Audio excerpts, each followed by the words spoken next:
Live from Fargo and serving you on TV, online, and on the go. This is Valley News Live at 5. Tonight, we investigate a whistleblower complaint that students are being served spoiled food at Bagley High School. Thank you for joining us. We received a photo of a container of moldy applesauce. However, as Valley News Team's Neil Carlson shows us, sometimes complaints that are fueled by social media don't tell the whole story. A Bagley High School student claims she recently opened this container of moldy applesauce that was served at school.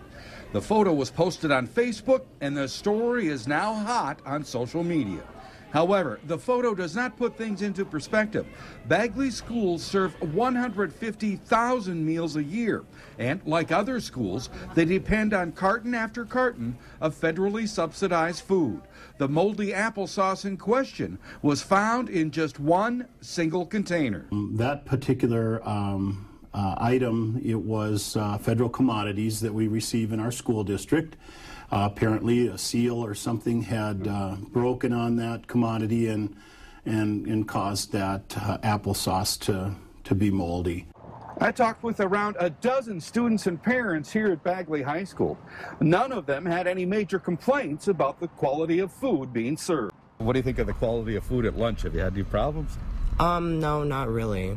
No problem? It's good. It's good? Yeah, that's the first time that I've ever seen anything. Okay. You think that's just an isolated incident, that photo that was sent in? Yeah. Even a parent who has complained to the school about the food admits things happen. It was an isolated incident, this moldy applesauce, out of thousands and thousands of meals. I agree. Okay. Things happen. Things can happen. Do you think a lot of this stuff gets blown out of proportion on social media? It really does, and that's too bad. It seems to have gotten some legs, and that's unfortunate. It certainly isn't a regular occurrence at our school. From Bagley, Minnesota, Neil Carlson, Valley News Live.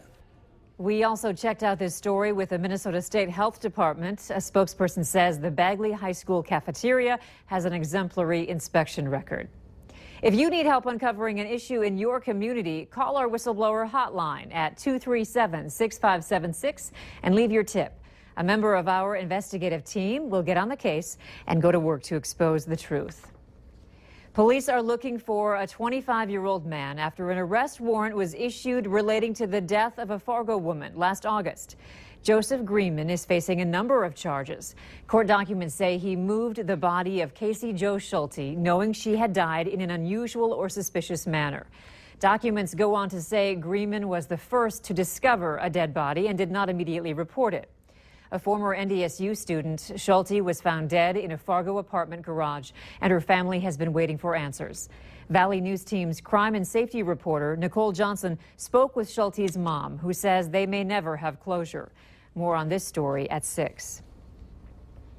A tense situation downtown last night as police responded to reports of a stabbing at the Broadway Hotel apartments. Was this a serial stabber? We've learned today that the man at the center of last night's stabbing incident in downtown Fargo was charged with stabbing another man just under a year ago. Valley News Team's Bradford Eric asks the state's attorney's office why this person wasn't locked up for good so he couldn't do it again. This whole block was shut off last night as Fargo police were investigating why Herbert Brady was involved in stabbing another man again. But as the investigation continues, just like last year's incident, it's not as cut and dry as you might think. Mr. Brady was arrested for stabbing another individual. As the case developed through the court system, additional information was presented to our office indicating that Mr. Brady may have been acting in self-defense. Assistant State's Attorney Tristan Van de Streek showed me last year's police reports. The stack of papers shows how another man approached Herbert Brady, escalated a long-running feud, and somewhere in the fight, a knife was dropped and Brady picked it up, stabbing the other man. As this case progressed through the system, the facts and details became a little muddier. So we thought that the appropriate disposition was a misdemeanor disposition. Van de Streek says Brady did serve some jail time and had fines to pay in connection with last year's incident. He adds witness statements are often not clear. People tend to lie and evidence can be confusing. Our job as prosecutors isn't just to lock everybody up and throw the key away. Our job is try to be fair, try to get a good outcome, and we also have to work with the facts that we're given. Brady remains in the Cass County Jail while this latest incident is being investigated. Bradford Eric, Valley News Live. The state's attorney's office tells us they're still awaiting police reports and documents from the Fargo Police Department, and we'll update you when we know more.